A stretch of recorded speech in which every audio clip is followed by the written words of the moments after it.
Jésus leur dit une autre parabole. Le royaume des cieux ressemble au levain qu'une femme prend et mêle à 20 kilos de farine jusqu'à ce que toute la pâte lève. Amen. Je lis rarement des textes aussi courts. Ça fait partie justement des courtes paraboles du royaume. Dans les paraboles du royaume, il y en a des plus longues et des plus courtes. Et donc ça fait partie des plus courtes, comme celle de la graine de moutarde sur laquelle j'ai prêché récemment, dans l'évangile de Matthieu au chapitre 13, et j'ai lu donc le verset 33. La parabole qui précède, donc celle de la graine de moutarde, elle nous avait appris que d'une petite graine, le royaume est comme une petite graine qui devient un arbre immense, alors que la graine de moutarde, qui est bien l'une des plus petites graines connues à cette époque-là pour les contemporains de Jésus, elle ne devient jamais un arbre. Ça n'arrive pas. Jésus nous donne une idée de ce qu'est le royaume de Dieu. Le royaume de Dieu n'est pas comparable à quelque chose qu'on connaît et qu'on comprend.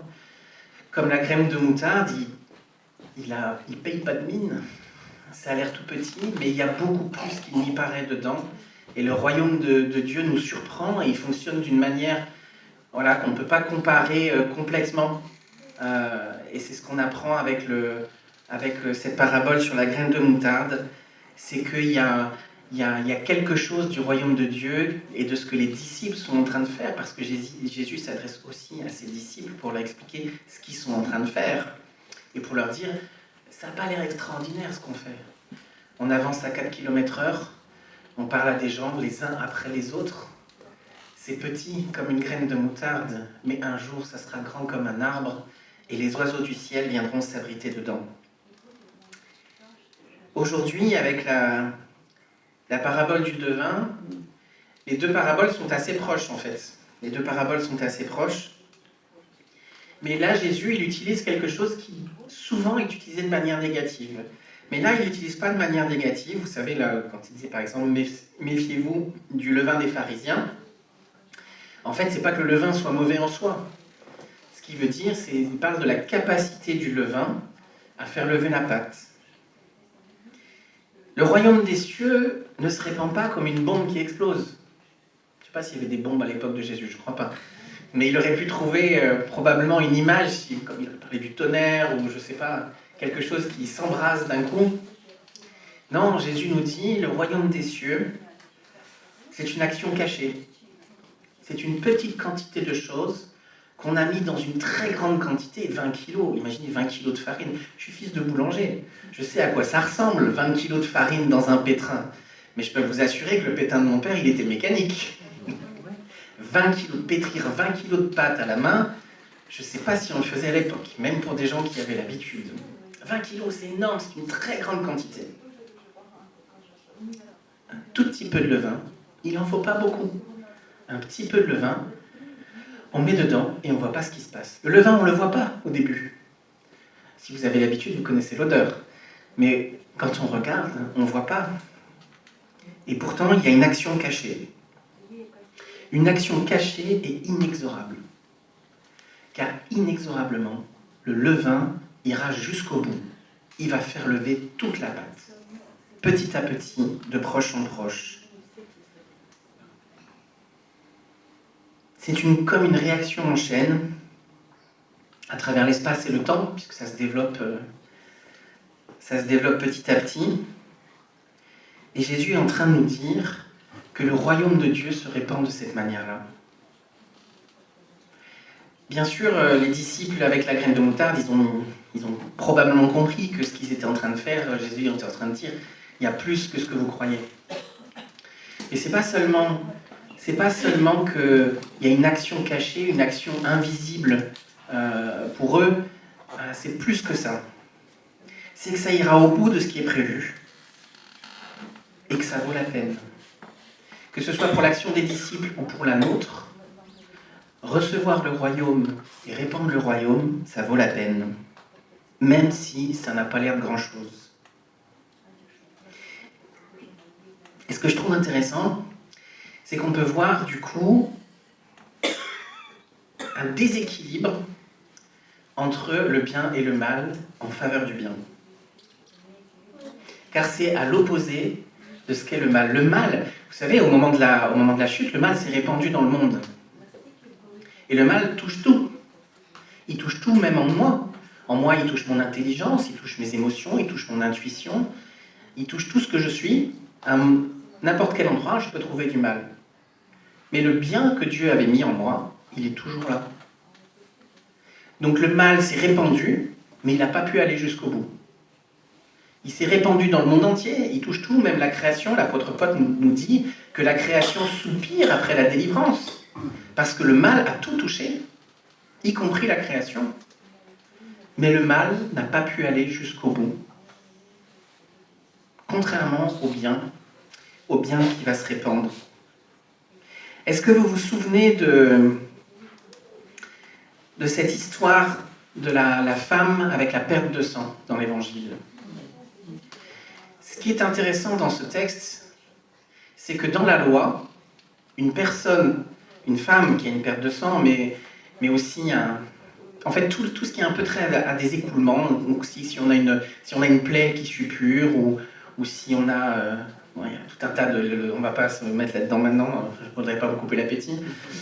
Tout ce qui est de l'ordre d'un écoulement, en fait, rend impur. C'est pas qu'en soi, ça soit impur, en fait, c'est une pédagogie pour apprendre aux Israélites que le péché se répand très facilement. Et donc, si moi je touche quelqu'un qui est impur, alors je deviens impur et moi-même je ne peux plus aller au temple. Donc normalement, selon la loi, cette femme qui touche Jésus devrait devenir impur. C'est la loi.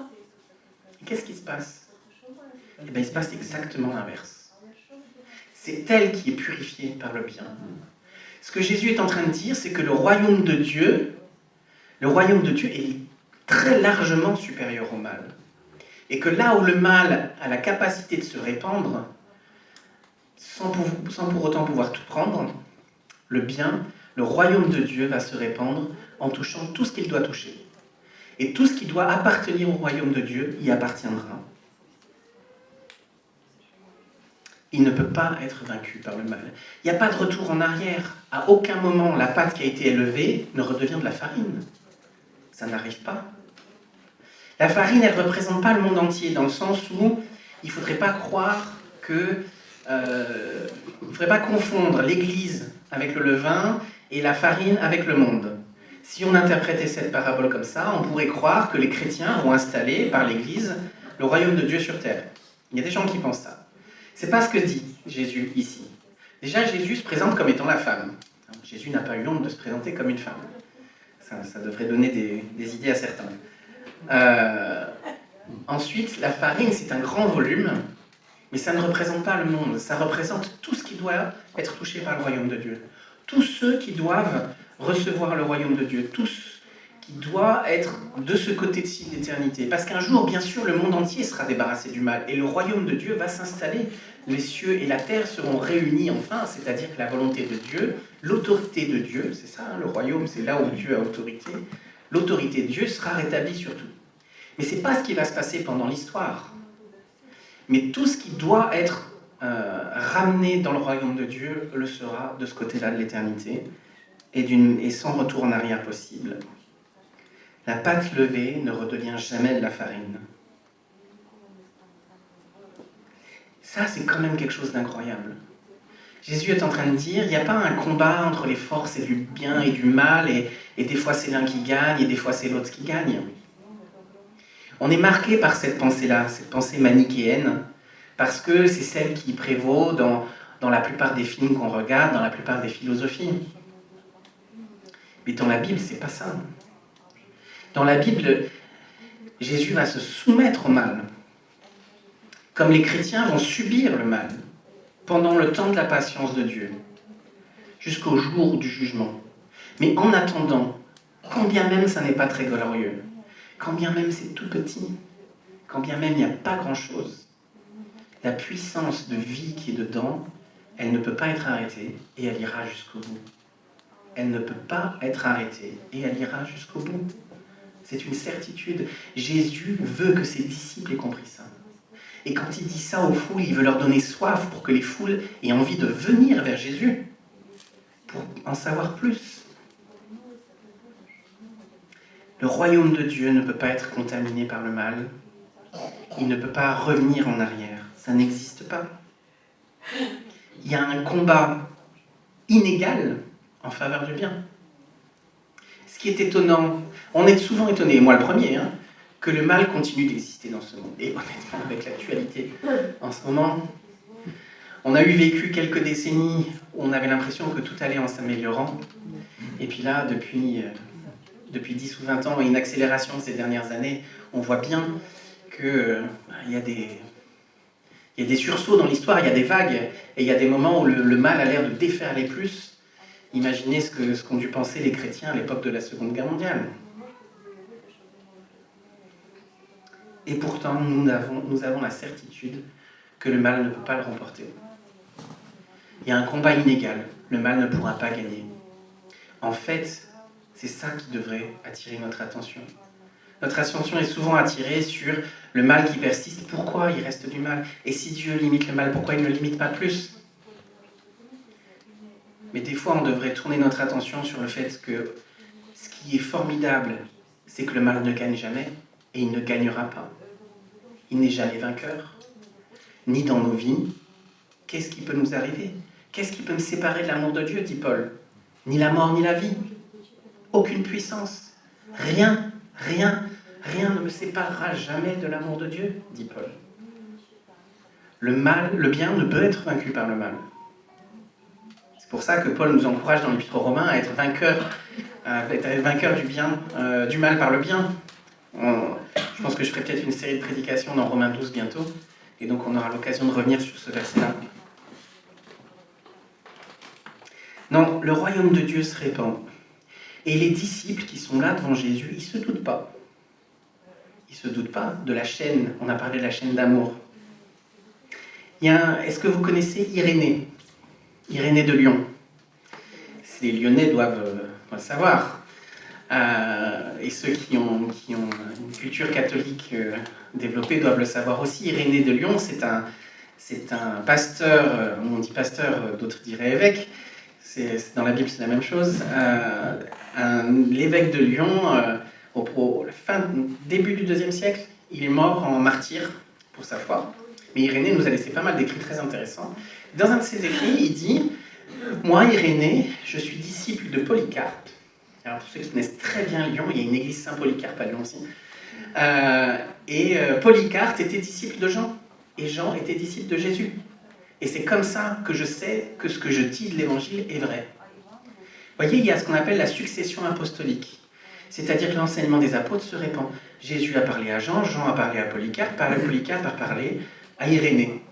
Et Irénée, il se sent faire partie de cette chaîne d'amour du royaume de Dieu qui avance, qui se répand, et qui fait que malgré la persécution, on sait aussi la période avec Blandine qui est morte aussi en martyr à Lyon à cette époque-là.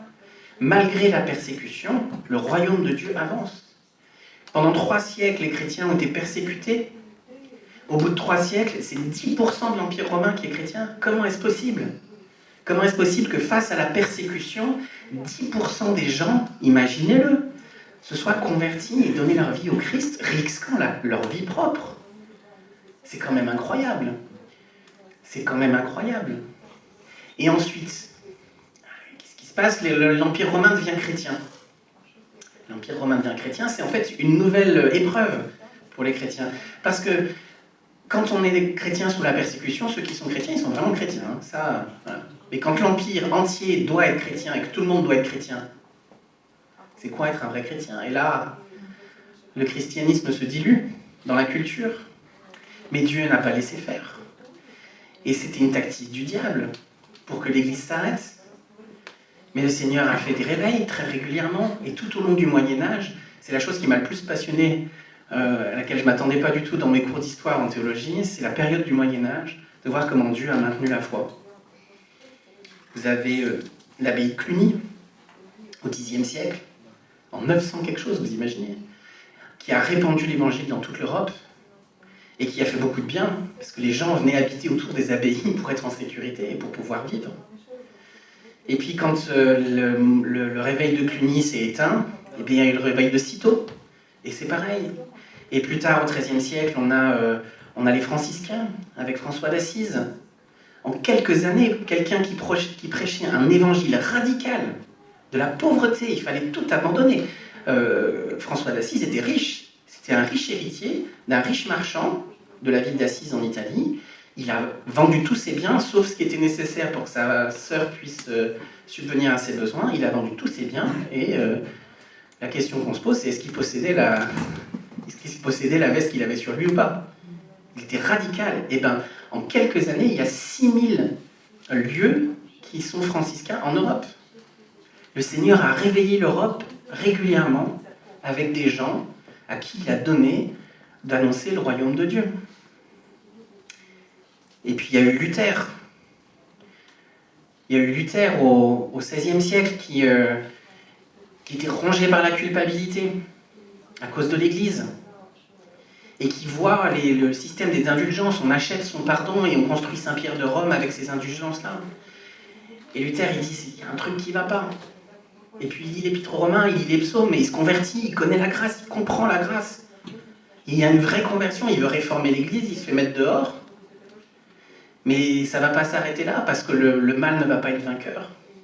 Et donc il y a un mouvement de réforme qui embrasse l'Europe avec différentes réformes à différents endroits. Vous vous souvenez de Calvin. Des fois, c'est pas glorieux la manière dont ça se fait. On pense à l'Angleterre avec c'est Henri VIII qui en fait a embrassé la réforme parce qu'il voulait pouvoir divorcer de sa femme. Bon, mais est né de là une vraie foi avec en plus des gens qui ont voulu aller plus loin. Je ne sais plus comment on les appelle, j'ai oublié, mais bon bref, avec des gens qui ont voulu aller plus loin, qui sont des précurseurs de ce que nous sommes aujourd'hui, des évangéliques. Et Luther, qui a aussi eu ses défauts, il a poursuivi d'autres, les anabaptistes, il les a poursuivis, alors ils sont fuis, ils sont allés aux Pays-Bas, ils ont rencontré les Anglais qui ont fui et qui sont allés aux Pays-Bas aussi. Et qu'est-ce que ça a donné? Ça a donné des baptistes, les premiers baptistes, première confession de foi baptiste en 1609. Et alors ils rentrent en Angleterre, et puis là il y a un bateau qui part pour les États-Unis. C'est le Mayflower en 1620. Qu'est-ce que fêtent les Américains le jour de Thanksgiving? Ben, ils fêtent ça, ils se souviennent de ça. Et c'était un bateau rempli de baptistes qui arrive aux États-Unis pour créer le premier État laïque au monde. Je ne dis pas de bêtises, hein, je crois bien. Le premier État laïque au monde, imaginez, le premier État où on a le droit de choisir sa religion. On n'est pas obligé d'adopter la religion des chefs politiques. Ah, c'est incroyable. Et puis, donc, il y a ceux qui sont restés en Angleterre, il y a ceux qui étaient aux États-Unis. On se souvient de Martin Luther King, des gens qui ont eu un impact, qui ont transformé des sociétés. Et puis un jour, au XXe siècle, les Américains ont beaucoup envoyé de missionnaires à travers le monde. Ils en ont fait déjà avant. Mais il y a une mission qui s'appelle la mission TEAM, T-E-A-M, qui a envoyé des missionnaires dans la région lyonnaise. Et puis, un de ces missionnaires-là a discuté avec ma mère. Et puis, du coup, j'ai commencé à aller à l'église avec ma mère. Et là, j'ai rencontré la foi. Les Anglais aussi, ils ont envoyé des missionnaires. Et ils ont envoyé John Wilson et sa femme Suzanne à Lyon, à l'église baptiste à Lyon. Et quand je suis allé dans cette église-là, grâce à eux, j'ai découvert vraiment le cœur de l'évangile et cette passion pour l'évangile. Vous voyez cette chaîne? Imaginez cette chaîne. Est-ce que les disciples de Jésus, quand Jésus leur dit « on met un peu de levain dans la farine et tout va lever », est-ce qu'ils ont pensé à moi? Est-ce qu'ils ont pensé à moi 2000 ans plus tard, avec toute cette chaîne-là de réveil que le Seigneur a fait? Et nous, comme nous sommes là aujourd'hui, avec notre petit peu de levain, est-ce qu'on pense à la chaîne qui est devant nous? Est-ce qu'on y pense à ça? Nos petits pas de foi, nos petites luttes à nous, qui sont des fois des grosses luttes, qui prennent toute notre énergie, notre piété, le fait de résister, le fait de tenir bon, le fait d'être là tous les dimanches. Est-ce qu'on sait ce que ça va donner? Est-ce qu'on sait quels fruits ça va porter? J'espère que le Seigneur va revenir vite. Mais s'il revient dans 100 ans, ou dans 1000 ans, est-ce que ça n'aura pas valu la peine que notre petit levain, là, ici, dans cette salle, dans cette église, dans cette communauté, ait perduré, et que peut-être, demain, ou dans un siècle, parce que nous avons été fidèles, Dieu fera de nouveau un réveil. On n'en sait rien. Mais on est encouragé. On est encouragé parce que le mal ne peut pas vaincre le bien et que nos efforts, notre patience, notre persévérance, notre foi, notre désir de servir Dieu, notre désir de lui être soumis, qu'il soit notre roi, ça vaut la peine. Ça vaut la peine toujours. On ne sait pas ce que le Seigneur va faire. On a ce petit projet de foi, le culte café croissant. C'est un défi. À plusieurs d'entre vous, j'ai envoyé un message pour qu'il y ait des animateurs autour des tables. Je vois déjà ceux qui tremblent de répondre à ce message et de dire oui, parce que c'est un défi. Il faudra bien qu'on en trouve. C'est pas grand-chose, mais pour nous, c'est beaucoup. Mais dans le royaume de Dieu, ça peut vraiment porter du fruit. On ne sait pas. Ça vaut le coup. Ça vaut le coup d'y aller. Ça ne ressemble pas à grand-chose, c'est tout petit, c'est notre foi, c'est notre persévérance, c'est nos petits moyens. Mais le Seigneur Jésus sait ce qu'il fait avec ça. Et encore une fois, le mal ne peut pas être vainqueur du bien. Le bien va se répandre, le royaume de Dieu continuera de se répandre, y compris à travers nous. Y compris à travers nous. Amen.